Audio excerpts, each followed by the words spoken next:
کبھی قرض نہیں چکا سکے. اس میں اس بار کے نوجوانوں نے جس دلیری سے آمریت کا مقابلہ کیا، اور وہ سارے نوجوان تھے. جس طرح منیر صاحب نے کہا، میں اتفاقاً اس پلیٹ فارم پہ ان کا ایک ادنا سا کارکن ہوتے ہوئے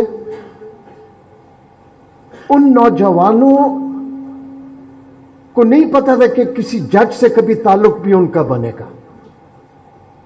نہ وہ کسی جج کو جانتے تھے، نہ وہ ججوں کی بحالی کے لیے کھڑے تھے اصول پہ اور قربانیاں دے رہے تھے. وہ ایک بہت بڑے اصول کے لیے کھڑے تھے. وہ ایک بہت بڑے، ان کی قربانیاں جو تھیں وہ اس کانسٹیٹیوشنل گورننس کے لیے تھی. وہ آئین کی بالادستی چاہتے تھے، وہ جمہوری اقدار کی بالادستی چاہتے تھے. وہ ججوں کی صرف ریسٹوریشن نہیں چاہتے تھے، وہ اس کا اتفاقاً ایک حصہ تھا. اور اس ٹائم پہ جو نوجوانوں کا جذبہ دیکھا، میں اپنے بارے میں ایک چیز کہہ سکتا ہوں.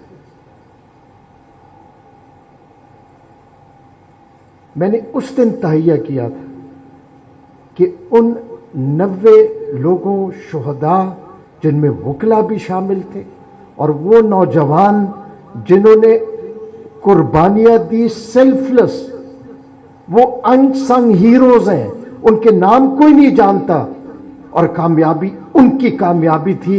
وہی نوجوان اس موومنٹ کا لیڈرشپ تھے. لیکن ان کو دھوکہ ہم نہیں دے سکتے تھے. ہم آج بھی نہیں دھوکہ دے سکتے. ہم میں سے جو بھی اس مقصد سے ہٹا جس مقصد کے لیے انہوں نے قربانیاں دی، میں یہ سمجھتا ہوں انہوں نے اس تحریک سے غداری کی، خواہ وہ جج تھا، وکیل تھا، یا کوئی سیاستدان تھا.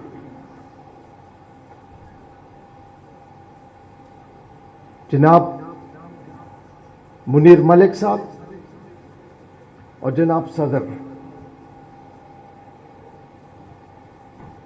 ہم لوگ، ہماری نسلیں اپنا وقت گزار چکی ہیں. ہم اس ملک کا جو کچھ کر سکتے تھے، جو تباہی کر سکتے تھے، وہ ہم نے کیا، اور ہمیں تسلیم کرنے سے کبھی گھبرانا نہیں چاہیے. جو کچھ کیا ہمارے ہاتھوں ہوا ہے. ہم کسی پہ مورد الزام نہیں ٹھہرا سکتے. اور یہ 77 سال سے ہوتا رہا ہے اس ملک میں. اور 77 سال سے ہوا کیا ہے؟ وہ ہوا ہے جو آج کا آپ کا عنوان ہے کہ یہاں پہ کانسٹیٹیوشنل گورننس نہیں رہی.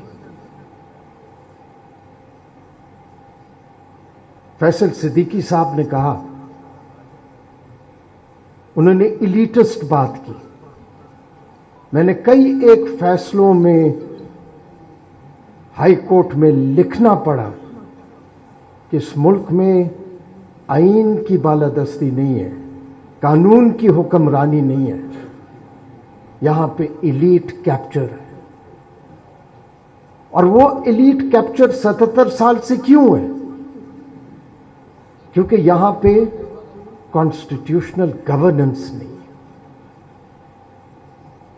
موضوع کی طرف آتے ہیں. جناب فیصل صاحب، آپ نے جو بات کہی کہ وعدے، آپ کو وعدے کی کہنے کی ضرورت نہیں ہے. بحیثیت جج میں نے جو اوتھ اٹھایا ہے اس کے الفاظ اگر ہم ہر صبح پڑھیں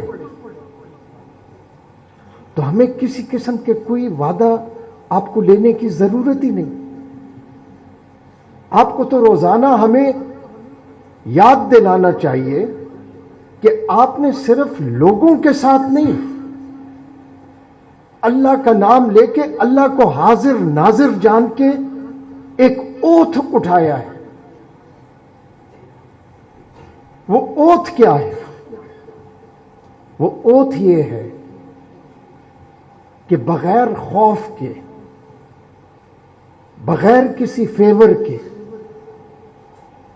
امپارشلی فیصلے کرنے ہیں قانون کے مطابق، اور سب سے بڑھ کر یہ کہ آئین کا دفاع کرنا ہے. یہ ہمارے اوتھ کا حصہ ہے، یہ کسی پہ احسان نہیں ہے. جو بھی جس عہدے پہ بیٹھا ہے، بالخصوص بحیثیت جج اگر میں بیٹھا ہوں، میں اس اوتھ کا پابند ہوں. میں لوگوں کو جواب دہ ہوں، میں باروں کو جواب دہ ہوں، اور سب سے بڑھ کر یہ کہ میں انسان ہوتے ہوئے، چونکہ میں نے اللہ کا نام لے کے اوتھ لیا، میں اللہ کو جواب دہ ہوں.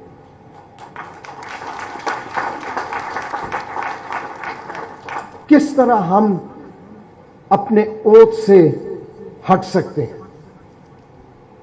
اگر ملک میں آج کانسٹیٹیوشنل گورننس نہیں ہے،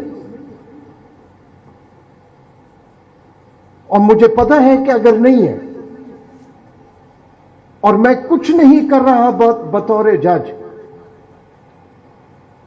تو جناب فیصل صدیقی صاحب، میں آئین کی بھی خلاف ورزی کر رہا ہوں، میں اپنے اوتھ کی بھی خلاف ورزی کر رہا ہوں.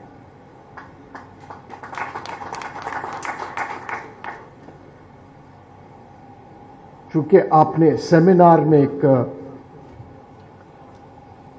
موضوع دیا ہے، اور اس موضوع میں سب سے اہم عنصر کانسٹیٹیوشنل گورننس ہے. برطانیہ میں صدیوں سے کوئی لکھا ہوا آئین نہیں ہے، لیکن وہ معاشرہ رول آف لا کے لیے مشہور ہے. ہمارے ہاں ہوا کیا ہے؟ بدقسمتی سے ہمیں تاریخ بھی ڈسٹارٹڈ پڑھائی جاتی ہے اسکولوں میں، ہمیں کوئی سچ بھی نہیں بتاتا. جس طرح میں نے کہا کہ ہماری نسل نے جو کرنا تھا وہ کر چکی ہے، ہم اس سے زیادہ اب یہی کر سکتے ہیں کہ چونکہ بیٹن آپ کے ہاتھ میں دینا ہے، آپ کی نئی نسل کو دینا ہے، کم از کم آپ کو سچ تو بتا سکے. جس معاشرے میں سچائی ختم ہو جائے، سچ بولنا ختم ہو جائے، وہ معاشرے تباہ ہو جاتے. پاکستان بنا تو پاکستان کے دو حصے تھے، اور یہ میں نہیں کہہ رہا، یہ کتابوں میں لکھی گئی ہیں یہ باتیں. پاکستان توڑنے کی بنیاد پاکستان بنتے ساتھ ہی رکھتی گئی تھی. اگر آپ کو کبھی موقع ملے تو اس وقت سب سے اہم